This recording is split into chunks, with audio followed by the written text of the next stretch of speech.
Bismillahirrahmanirrahim. Alhamdulillahirabbil alamin. Wassalatu wassalamu ala sayyidina Muhammadin wa ala alihi wa sahbihi ajma'in, amma ba'du.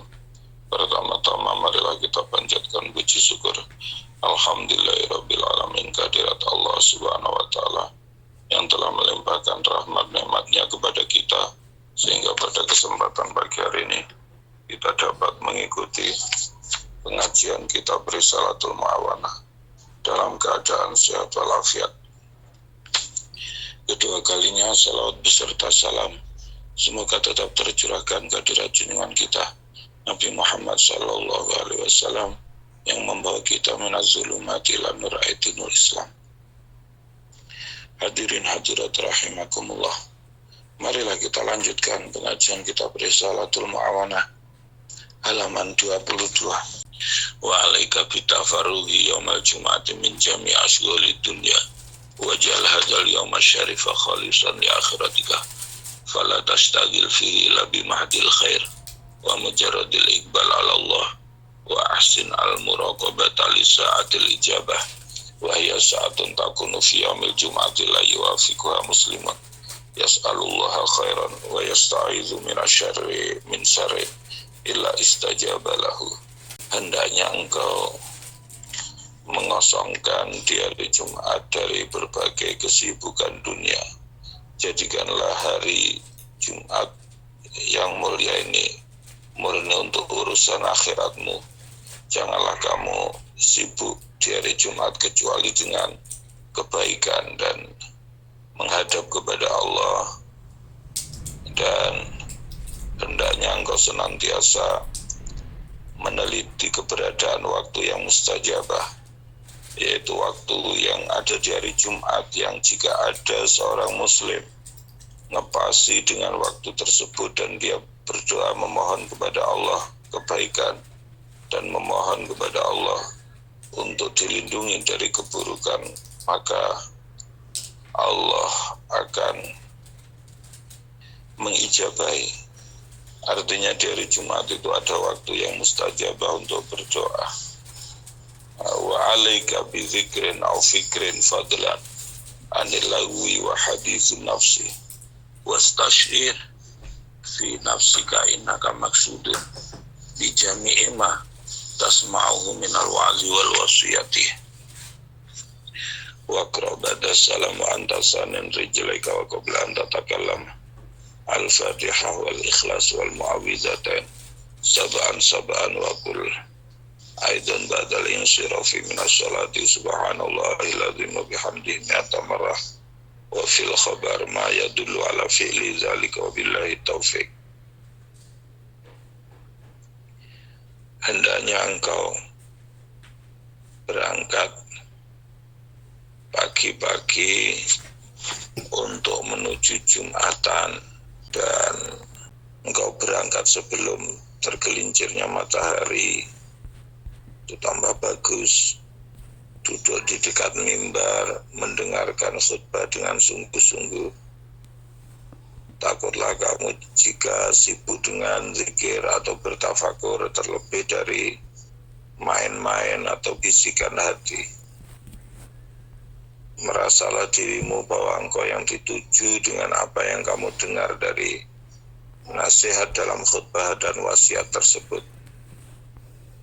Bacalah setelah salam dan engkau masih posisi duduk seperti tahiyat sebelum bincang-bincang, baca surat Al-Fatihah, surat Ikhlas, surat Mu'awwidzatain 7 kali. Ucapkan setelah usai sholat subhanallahil azim wa bihamdihi 100 kali. Di dalam hadis keutamaan hal tersebut telah diterangkan wabillahi taufik. Pasal ini menerangkan tentang wa alaika in kana laka malun fihi az-zakat bi ikhraji zakatin thayyibah bi nafsuka qasidan biha wajh Allah mubadiran bi tamyiziha wa tafriqiha inda khuduri waqtihi min ghairi ta'khirin fa in fa'alta dzalika tarat alaikal barakah wa tada'afat ladaika anwa'ul khairat wa sara maluka fi hirzin min jami'il afat wa alaika bitamyizi zakat summa bitafriqiha wajitanib ma yaf'aluhu ba'du abna'i dunya wa dhalika anna ahadahu la yumayyizu zakat an mali walakin yusayyiru kullama sodafa mustahikan atahu kistan wa hasabahu hatta yastawfi al-qadr al-wajib wa la ta'kulu min samarika wa zar'ika alladhi yaji'u nisaban indal hasad ba'da badwi solahi hatta ta'lama al-qadr al-wajib minhu jafan wa in arata an ta'kula min sajaratin mu'ayyana fala yajibu alaika ta'rifa illa al-qadr al-wajib minha faqat wa'lam anna man yahtalu fi isqatis zakat bihibatin aw nahwiha aw yutiha ghairal mustahiqi ma'al ilmi aw yufariqu ala muqtadal hawa kalladhi yakhusu bi toiha man ya'udu ilaihi minhu naf'un ajilan la yakhruju minad dunya hatta yu'adzibuhu Allahu bimali wal 'adzabul akhiratu akbar law kanu ya'lamun.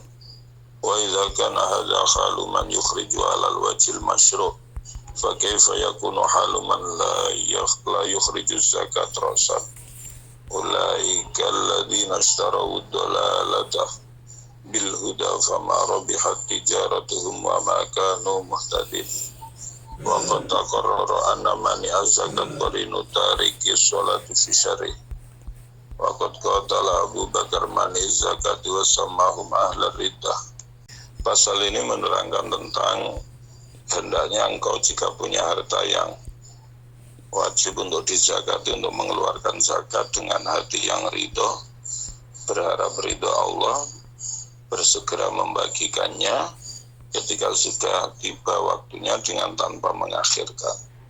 Jika engkau melakukan hal tersebut maka akan banyak barokah yang kamu dapatkan dan berbagai macam kebaikan akan berlipat ganda datang kepadamu dan hartamu juga dijaga dari berbagai macam bahaya. Dan hendaknya engkau membagikan zakat, jauhilah apa yang dilakukan oleh sebagian ahli dunia, yaitu mereka tidak membedakan harta yang harus dizakati. Dan janganlah kamu memakan buah atau tanamanmu ketika sudah nyampe satu nisab ketika dipanen, sehingga kamu mengetahui kewajiban yang harus dikeluarkan. Jika engkau hendak makan dari pohon yang tertentu, maka fala yajibu alaika an ta'rifa ilal qadrul wajib minha, maka kita harus tahu kewajiban kita itu berapa.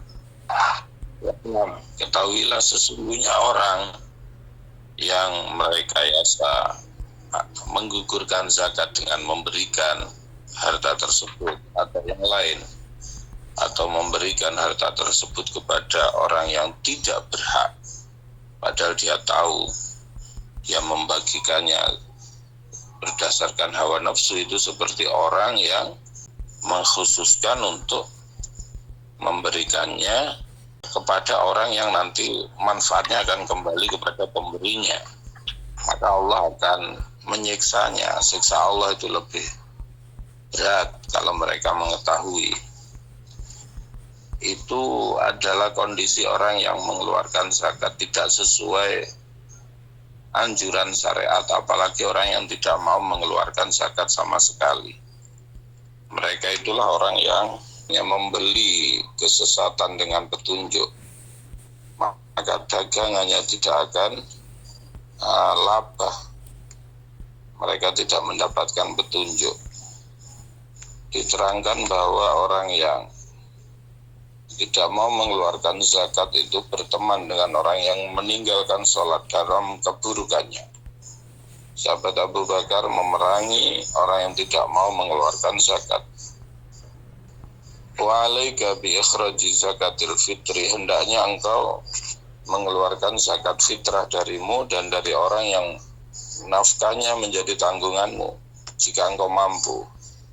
Hendaknya engkau memperbanyak bersedekah bersedekah terhadap sanak saudara yang membutuhkan, ahli kebaikan yang fakir, karena sedekah itu bisa munda, bisa bertambah, ganjarannya terus bertambah, dilipat gandakan oleh Allah. Hendaknya engkau bersedekah dengan sesuatu yang kamu senangi, agar engkau mendapatkan suatu kebaikan. Allah Ta'ala berfirman, lan tanalul birra hatta tunfiqu mimma tuhibbun.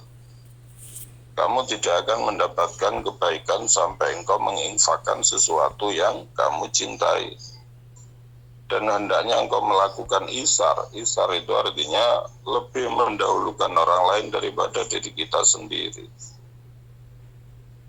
Ya, agar engkau menjadi orang yang beruntung. Kalau bisa juga menyembunyikan sedekah, karena sedekah sembunyi-sembunyi itu bisa meredakan murka Tuhan. Dan pahalanya dilipat gandakan dibanding sedekah terang-terangan, kaca 70 kali lipat. Dan kamu bisa selamat dari riya, pamer amal yang merusak amal. Kalau bisa tiap hari sedekah sesuatu walaupun sedikit, terlebih dilakukan di pagi hari, karena musibah itu akan tertolak dengan adanya sedekah. Janganlah kamu mengecewakan orang yang minta-minta di depan rumahmu. Walaupun hanya engkau ngasih dia satu kurma atau yang lebih kecil dari hal tersebut, karena itu adalah hadiah dari Allah kepadamu. Jika engkau tidak ada sesuatu yang bisa kamu berikan, maka kalau mau menolak harus dengan cara yang halus. Janjikan kalau lain waktu kesini, kalau saya pas punya tak kasih. Ketika engkau ngasih kepada orang miskin sesuatu, maka tampakkanlah wajah yang berseri-seri, dan engkau merasa dalam hatimu bahwa dia adalah anugerah untukmu, agar ada orang yang mau menerima bagian yang sedikit, sehingga dengan itu engkau mendapat pahala. Disebutkan bahwa anna luqmata al-wahidah yasiru sawabuha indallah a'zamu min jabal Uhud. Satu puluhan dari makanan yang kita sedekahkan itu pahalanya di sisi Allah lebih besar daripada gunung Uhud. Wala yamna'uka minat tasadduqi mukhafat al-fakri. Janganlah kamu tidak mau sedekah karena khawatir menjadi melarat. Karena sedekah itu bisa menarik kekayaan, dan tidak mau sedekah itu justru menarik kefakiran. Sehingga orang yang dunia membelakanginya, kalau dia mau bersedekah maka yang membelakanginya akan kembali menghadap kepadanya. Ketahuilah bahwa sesungguhnya sedekah itu ada manfaat untuk saat ini dan yang akan datang. Di antara manfaat-manfaatnya yang sekarang yaitu bisa menambahkan rezeki, menambahkan umur, menolak mati dalam keadaan buruk, menjadikan badan kita sehat, hartanya menjadi barokah. Untuk manfaat di masa yang akan datang, sedekah itu bisa meredakan atau menghapus kesalahan, seperti halnya air yang mematikan terhadap api. Dan sedekah itu menjadi payung bagi orang yang melakukannya di hari kiamat, menjadi penghalang dari siksa. dan manfaat-manfaat yang lain. Pasal ini menerangkan hendaknya engkau memperbanyak amal kebaikan, terlebih di bulan Ramadan. Karena pahala ibadah sunnah di bulan Ramadan itu menyamai pahala fardu di selain Ramadan. Begitu juga di bulan Ramadan itu ada kemudahan, ada kesemangatan dalam melakukan kebaikan melebihi di luar Ramadan. Karena nafsu yang malas untuk melakukan kebaikan itu dikekang dengan lapar dan haus. Setan yang ngendon-ngendoni menjadikan tidak semangat untuk melakukan kebaikan itu juga sudah diikat. Pintu neraka ditutup, pintu surga dibuka. Setiap malam ada juru pemanggil yang memanggil atas perintah Allah, hai orang yang mencari kebaikan, kesinilah. Hai orang yang mencari keburukan, berhentilah. Sebaiknya engkau memfokuskan di bulan Ramadan ini dengan amal-amal akhirat. Jangan terlalu banyak melakukan amal dunia, kecuali itu suatu kewajiban. Jadikanlah kesibukanmu urusan kehidupan di selain Ramadan menjadi wasilah, lantaran agar di bulan Ramadan bisa fokus ibadah. Terlebih 10 hari yang akhir di bulan Ramadan harus tambah giat ibadahnya. Kalau mau fokus di masjid malah tambah bagus. Hendaknya engkau melakukan sholat tarawih setiap malam Ramadan. Jadi kebiasaan di sebagian negara dengan melakukan sholat tarawih dengan sangat cepat, sehingga kadang meninggalkan sebagian rukun apalagi sunnah. Yang ma'ruf, yang dikenal, yang dilakukan oleh ulama salaf, yaitu membagi Al-Quran dari awal sampai akhir setiap malam dalam sholat tarawih ini, di mana ayat itu dibaca mulai awal sampai khatam di akhir bulan. Jika engkau memungkinkan untuk mengikuti jejak ulama salaf, bisa melakukan hal tersebut. Tapi kalau tidak, ya minimal rukun sholatnya itu bisa disempurnakan. Dan berbuatlah kebaikan di malam Lailatul Qadar, di mana malam Lailatul Qadar itu lebih baik dari 1000 bulan, yaitu malam yang penuh berkah, nur, banyak yang mencorong, cemerlang. Malam Lailatul Qadar, pintu langit dibuka, malaikat naik turun, semua yang maujud bersujud kepada Allah Sang Pencipta.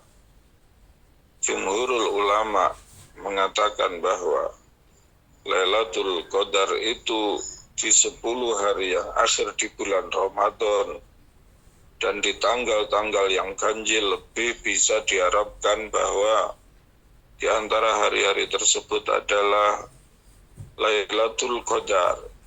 Sebagian ahli ma'rifat itu mukasyafah bahwa Lailatul Qadar itu tanggal 17. Ini pendapatnya Syekh Hasan Basri. Sebagian ulama mengatakan Lailatul Qadar itu di awal malam bulan Ramadan.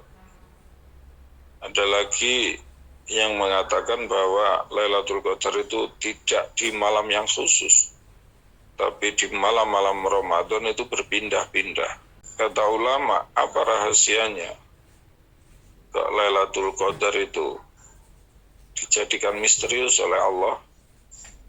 Agar orang mukmin di setiap malam di bulan Ramadan senantiasa menghadap, berfokus, taat kepada Allah, dengan harapan nemui malam Lailatul Qadar yang disembunyikan tersebut. Wallahu a'lam. Wa alaika bitajilil futur. Hendaknya engkau bersegera berbuka ketika sudah yakin tenggelamnya matahari dan mengakhirkan sahur. Selaginya tidak khawatir, ragu-ragu, engkau ngasih buka orang yang berpuasa walaupun hanya dengan beberapa kurma atau minuman, itu bagus karena orang yang ngasih buka orang yang puasa, dia mendapatkan pahala seperti pahala orang yang berpuasa tersebut, tidak berkurang sedikit pun. Dan hendaknya engkau berusaha untuk makanan yang kamu gunakan untuk berbuka itu makanan yang halal. Hendaknya engkau menyedikitkan makan atau mengambil sesuatu yang halal, karena tujuan dari puasa itu adalah memecah syahwat. Kalau berluas-luasan mencari yang enak-enak itu tidak memecah syahwat, tapi justru menguatkan atau menggerakkan syahwat. Hendaknya engkau puasa di hari-hari yang dianjurkan oleh syara untuk berpuasa, seperti hari Arafah bagi orang yang tidak sedang haji, hari Asyura, Tasu'a, 6 hari di bulan Syawal, karena itu lebih bisa riyadhatun nafas. Hendaknya engkau puasa 3 hari di setiap bulan karena itu menyamai puasa setahun. Engkau puasa di hari Ayyamul Bid itu tambah bagus karena Rasulullah tidak meninggalkan hal tersebut. Hendaknya engkau memperbanyak puasa secara mutlak, terlebih di waktu-waktu yang utama seperti bulan-bulan yang mulia, hari-hari yang mulia seperti Senin, Kamis. Ketahuilah bahwa puasa itu adalah punjeri riyadhah, dasar dari mujahadah. Diterangkan sesungguhnya puasa itu adalah separuh dari kesabaran. Rasulullah Shallallahu Alaihi Wasallam bersabda, semua amal anak Adam itu dilipat gandakan. Kebaikan dilipat gandakan 10 kali lipat sampai 700 kali lipat. Allah Ta'ala berfirman, kecuali puasa, karena puasa itu adalah untukku, aku langsung yang bales. Orang meninggalkan syahwatnya, makanannya, minumannya karenaku. Orang yang berpuasa itu punya 2 kegembiraan. Kegembiraan ketika berbuka dan gembira ketika berjumpa dengan Tuhannya. Bau bajin dari orang yang puasa itu lebih wangi di sisi Allah daripada baunya minyak misik. Wallahu yaqulul haq wa huwa yahdis sabil. Wa 'alaika bil mubadarah. Hendaknya engkau bersegera melakukan sesuatu yang diwajibkan oleh Allah kepadamu seperti haji, umrah ketika sudah mampu. Jangan diakhirkan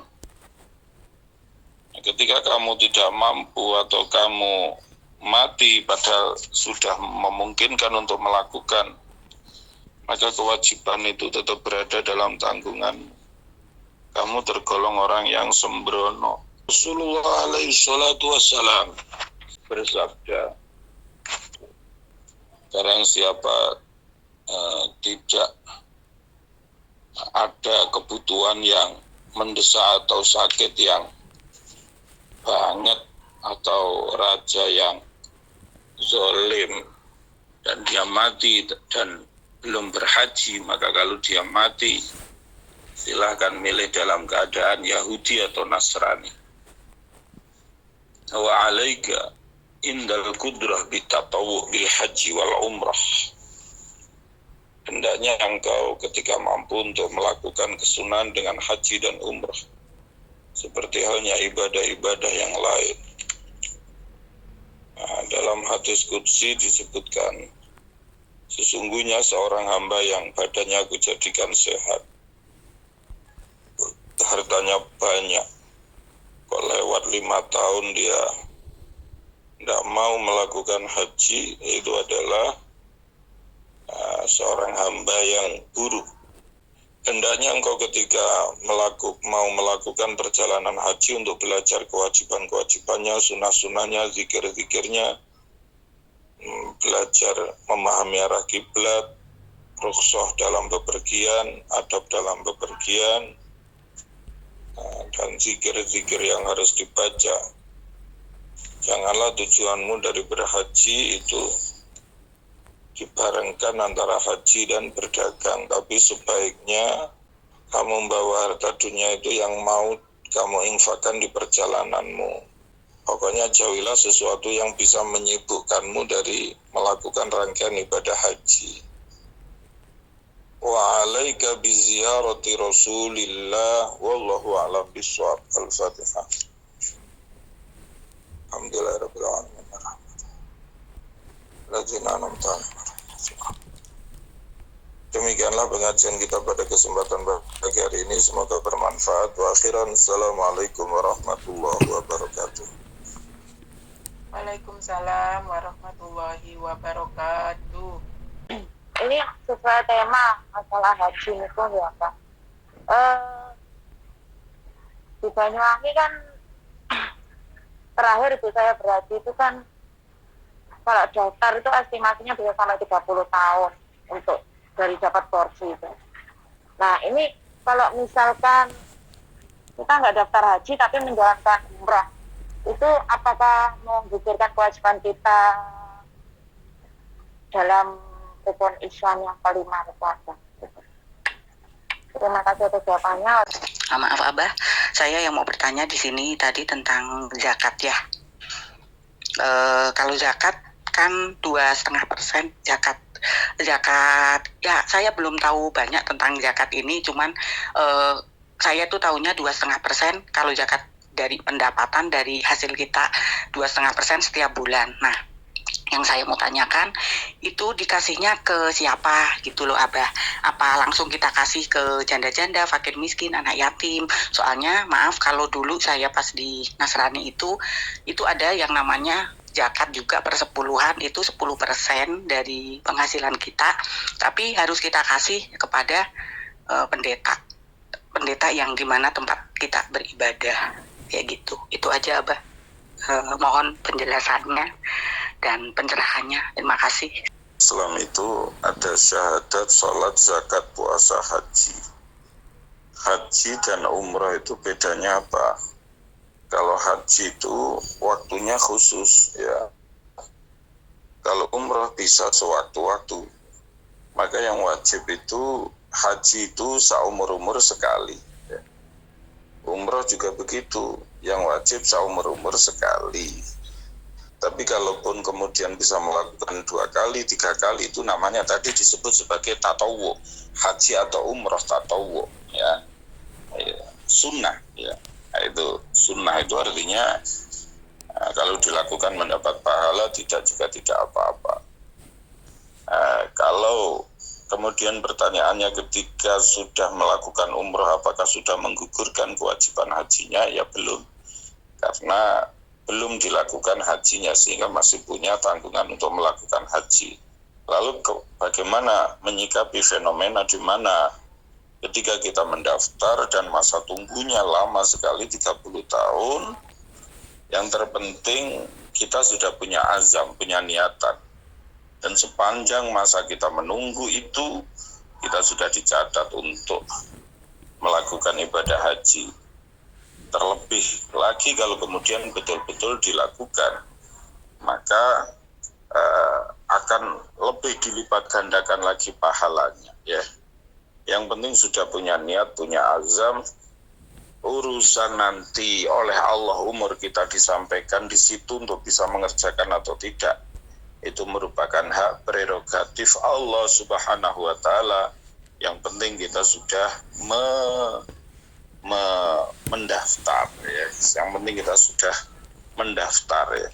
Beberapa waktu yang lalu saya mendaftarkan anak saya juga masa tunggunya lama sekali, tapi ya sudah, yang penting daftar aja. Dan sepanjang itu kita dicatat ibadah haji sampai kemudian ketika kita betul-betul melaksanakannya, tambah dilipat gandakan pahalanya oleh Allah Subhanahu wa Ta'ala.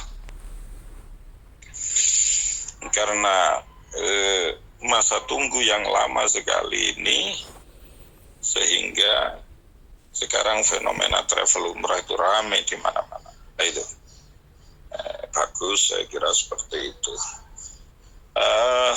Kemudian yang kedua, Bu Indah, itu zakat ini diberikan kepada siapa, ya? Dalam Al-Quran disebutkan innamas shadaqatu lil fuqara'i wal masakin wa ibnis sabil. Jadi ayat tersebut adalah menerangkan tentang mustahiquz zakat, orang yang berhak untuk menerima zakat. Innamas shadaqatu lil fuqara. Zakat itu diberikan kepada orang fakir, miskin. Innamas shadaqatu lil fuqara wal masakin wa ibnis sabil, orang yang melakukan perjalanan, wa fi sabilillah, dan orang yang berjuang di jalan Allah. Yang kelima adalah al-ghurim. Al-ghurim itu orang yang punya banyak utang, ya. Yang keenam yaitu al-mu'allafati qulubuhum. Mu'allaf, ya, orang yang baru masuk Islam, ya. Kemudian yang ketujuh wa fi sabilillah, ya.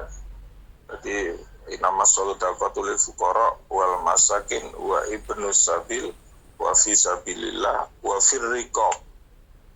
Riqab itu budak yang mencicil kemerdekaannya kepada sayyidnya. Kemudian juga gharim, mu'allaf. Yang ke-8 yaitu adalah amil, orang yang membagikan zakat, ya. Panjenengan membagikan langsung kepada fuqara masakin, orang fakir miskin, bisa. Atau kalau mau lebih terpercaya bisa dilewatkan misalnya melalui Lazisnu, lembaga amil zakat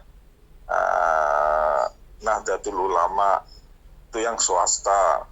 Kalau yang negeri bisa Baznas, Badan Amil Zakat Nasional. Itu nanti di situ akan ditasarufkan kepada orang-orang yang berhak atau mustahiquz zakat.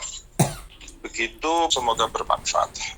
Mau bertanya tentang zakat juga apa? Di sini kan kita bekerja, kalau gaji kita itu tidak, maksudnya habis untuk keluarga, untuk kebutuhan, tidak terkumpul, itu apakah juga termasuk harus mengeluarkan zakat mal? Ya, cukup begitu pertanyaan saya. Atas jawabannya saya sampaikan banyak terima kasih. Begini ya, tadi Ustadz menyampaikan bahwasanya hasil panen harus dizakati. Nah, ini yang saya tanyakan, apabila kita, semuanya saya, keluarga saya itu menggarap sawah atau memaruh paruhan gitu lah Ustadz, itu apakah juga yang menggarap itu harus menzakati atau yang mempunyai tanah yang menjagati gitu. Dan yang kedua, apabila kita sudah mempunyai lebih dari 100 gram emas Ustaz, itu dizakati yang menjakati itu ditaruh di Indonesia apa di Taiwan? Terima kasih atas jawabannya. Zakat itu tadi kan disebutkan bahwa wa alaika in kana laka malun ikhraji zakatin khasidan bitamizya wa alaika bitafarruq wa alaika bil bukur wa alaika bi ikhraji zakat. Artinya begini, zakat profesi itu merupakan perkembangan dari zakat yang diterangkan dalam kitab-kitab fikih klasik, ya. Dalam fikih klasik itu kan yang diwajibkan zakat itu tanaman, kemudian juga harta pendeman, kemudian atau emas, ya, atau apalagi itu. Artinya tidak diterangkan dalam fikih-fikih klasik. Ini merupakan pengembangan dalam fikih kontemporer, ya, gitu. Fikih kekinian, ya. Bahwa ada juga penghasilan yang ternyata juga tidak kalah banyaknya, seperti dokter, seperti ya profesi-profesi ini kan kadang pendapatannya banyak, tapi di fikih klasik tidak diterangkan. Akhirnya menurut fikih kontemporer itu wajib, sehingga zakat profesi itu ya disamakan dengan zakat yang lain. Artinya kalau kemudian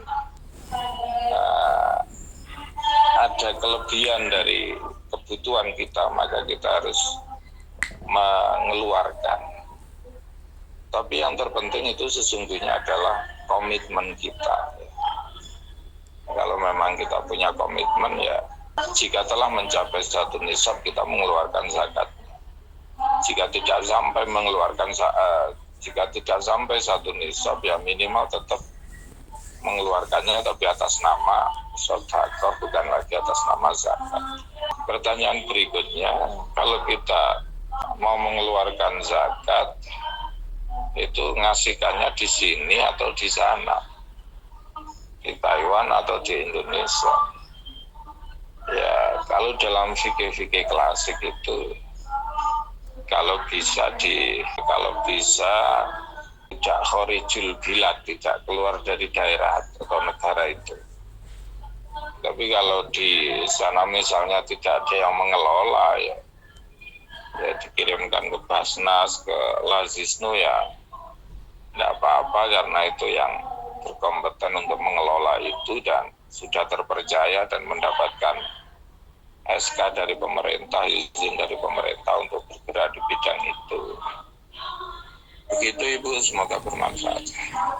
Kembali lagi ke tadi, kalau umpama kita sudah umroh, terus mau daftar ini, sekarang kan ada peraturan kalau usianya udah sekian nggak boleh daftar umroh. Kalau terpaksa tidak mendaftarkan atau kita memaksakan mendaftarkan, menggugurkan kewajiban gitu, Mbak. Bagaimana seperti itu, Mbak? Jadi mohon penjelasannya. Umroh apa haji, Bu? Sudah umroh, Mbak, tapi mau daftar ininya kan dulu, mau daftar itu kita tidak mempunyai surat-surat seperti itu, Mbak. Nah, sedangkan sekarang itu peraturan daftar ini bermacam-macam. Seandainya digugurkan mau daftar itu, apakah kita diharuskan, Mbak, untuk mendaftar yang usia seperti saya udah hampir 60 seperti itu, Mbak? Apakah masih ada solusi? Mohon jawabannya, Mbak. Daftar haji apa umroh, Bu? Daftar haji, Mbak. Oh, haji. Ya. Walillahi 'alan nasi hajjul baiti man istata'a ilaihi sabila. Walillahi 'alan nasi hajjul bait man istata'a ilaihi sabila. Dan karena Allah berhaji ke Baitullah bagi orang yang istata'a ilaihi sabila, orang yang mampu untuk melakukan perjalanan. Jadi syarat dari melakukan ibadah haji itu yaitu adalah istitoah, punya kemampuan sanggup untuk berangkat pulang pergi, untuk sanggup untuk yang di rumah, perjalanannya aman dan lain sebagainya, kendaraannya ada, ya. Kalau kemudian peraturan pemerintah yang tidak membolehkan misalnya orang di atas usia 60 tahun untuk mendaftar, ya berarti ya menjadi tidak istitoah karena tidak memungkinkan untuk berangkat. Kalau pemerintah memberikan izin, kemudian juga memungkinkan bisa untuk berangkat, yaitu termasuk bagian dari istitoah. Jadi yang berkewajiban haji itu adalah man istata'a ilaihi sabila, orang yang punya kemampuan. Kemampuan itu bentuknya bisa macam-macam. Bisa kondisi perjalanannya aman, baik di Indonesia ataupun di Arab aman, kendaraannya ada, hartanya ada, dan lain sebagainya. Kalau kemudian diberi istitoah kemampuan, nah itu tadi yang diingatkan dalam hadis qudsi itu, Orang yang sudah aku kasih kemampuan tapi kok mengakhirkan, tidak mau melakukan ibadah haji, maka itu adalah tergolong hambaku yang tidak baik, kata Allah dalam hadis qudsi. Itu kalau kemudian istitoah tapi tidak mau melakukan ibadah haji. Tapi kalau terdapat berbagai macam kesulitan untuk berangkat, ya namanya tidak istitoah. Jadi catatannya itu istata'a ilaihi sabila, itu yang paling penting. Itu begitu Ibu, semoga bermanfaat. Ala sayyidina Muhammad wa ala sayyidina Muhammad walhamdulillahirabbil alamin. Allahumma sallimna wal muslimin wa afina wal muslimin wal tufbina wal muslimin wa afina wa ya musyarra masyabid dunya wa din. Rabbana hab lana min azwajina wa dzurriyyatina qurrata a'yun waj'alna lil muttaqina imama. Allahumma salli ala sayyidina Muhammadin bi adadi rizqi wal futuhat ya basit alladhi yabsutu rizqa liman yasha. Ubsud alina rizqan wasi'an min kulli jihatin min khawsani bika bi ghairi minnati makhluqin lima bi fadlika ya rahman. Allahumma salli ala sayyidina Muhammadin salatan tuwasigalana ala rizqi wa tuhsinu bilana ala akhlaq wa ala shabbi salim. Allahumma lakal hamdu syukran wa lakal manu fadlan. Allahumma a'udhbina bi taysiri bil asri wa nataysiri bil asri laka as'aluka al-yusra wal afata fid dunya wal akhirah. Allahumma ighfir lana dhunubana wa liwalidayna warhamhuma kama rabbayana shaghira. Rabbana atina fid dunya hasanah wa fil akhirati hasanah wa qina adzabannar. Subhana rabbika rabbil izzati amma yasifun wa salamun ala al mursalin walhamdulillahi rabbil alamin. Al-Fatihah.